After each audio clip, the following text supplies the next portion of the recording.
एक राजा की कहानी। एक राजा अपने राज्य से एक लंबी यात्रा के निकलता है तो सारे गांव वाले उन्हें पानी के जहाज तक छोड़ने आते हैं।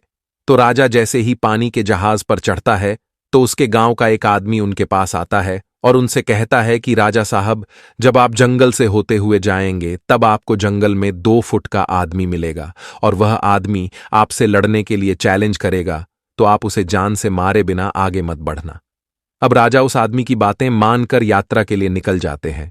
2 दिन बाद राजा जंगल में पहुंचते हैं। वो जैसे ही जंगल में पहुंचते हैं तो वह गांव का आदमी जो बोला था उन्हें 2 फुट का वह आदमी मिल जाता है और उसने राजा को लड़ने के लिए चैलेंज करता है। अब राजा उस 2 फुट आदमी से लड़ने के लिए तैयार हो गए और लड़ाई शुरू कर दी। थोड़ी ही देर में लड़ाई खत्म हुई और राजा जीत गया। लेकिन जब उसको जान से मारने की बारी आई तो राजा ने कहा, इस 2 फुट के आदमी को मारने में कैसी महानता। राजा ने उस 2 फुट आदमी को जिंदा छोड़कर आगे बढ़ गया। 2 दिन बीते, वह आदमी फिर राजा के सामने आया, लेकिन अब वह आदमी 4 फुट का था। उसने फिर से राजा को लड़ने के लिए चैलेंज किया। राजा ने चैलेंज एक्सेप्ट किया। लड़ाई खत्म हुई और राजा फिर जीत गया। लेकिन इस बार भी राजा ने उसे ये कहकर जिंदा छोड़ दिया कि इस आदमी को जान से मारने में कैसी महानता।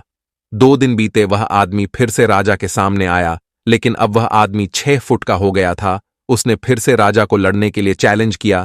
फिर लड़ाई शुरू हुई। फिर राजा जीत गया, लेकिन इस बार भी राजा ने उसे जिंदा छोड़ दिया। अब इसी तरह राजा उसे छोड़ता गया और वह आदमी हर बार 2-2 फुट बढ़ता गया और एक दिन ऐसा आया कि वह आदमी राजा से भी बड़ा हो गया। उसने फिर से राजा को लड़ने के लिए चैलेंज किया, लेकिन इस बार राजा थोड़ा डर गया। लेकिन राजा फिर भी चैलेंज एक्सेप्ट किया। लड़ाई शुरू हुई, लेकिन इस बार राजा बहुत जख्मी हुआ। राजा का एक हाथ टूट गया, लेकिन राजा फिर भी उस आदमी को जैसे तैसे करके हरा दिया। लेकिन इस बार उसने इस आदमी को जिंदा नहीं छोड़ा, उसने उसे जान से मार दिया। अब आप मुझे बताइए, महानता किसमें है? जब उस राजा को यह बोला गया था कि तुम्हें जंगल में 2 फुट का आदमी मिलेगा जिसे जान से खम किए बिना आगे मत बढ़ना, फिर भी राजा ने उसे महानता दिखते हुए उस आदमी को जिंदा छोड़ता गया, जो कि आगे उसे बहुत भारी पड़ा और अपना एक हाथ भी गंवाना पड़ा। तो अब मैं आपसे कह रहा हूं कि आपके जिंदगी में कितनी भी छोटी से छोटी प्रॉब्लम आए, उसे खत्म किए बिना आगे मत बढ़ना, क्योंकि कल को वही छोटी प्रॉब्लम आपके सामने बहुत बड़ी बनकर आ जाएगी।